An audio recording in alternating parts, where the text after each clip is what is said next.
সংগ্রামী সাবেক সভাপতি জাতীয়তাবাদী দল ভালুকা উপজেলা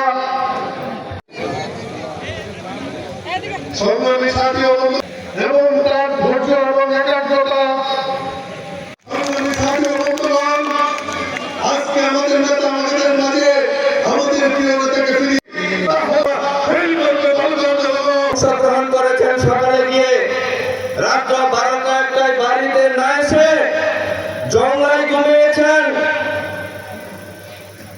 এক বাড়ি থেকে নিজের বাড়িতে না সেই ওয়ার্ডের সাধারণ সম্পাদক হয়ে বিএনপির রাজনীতি শুরু করি।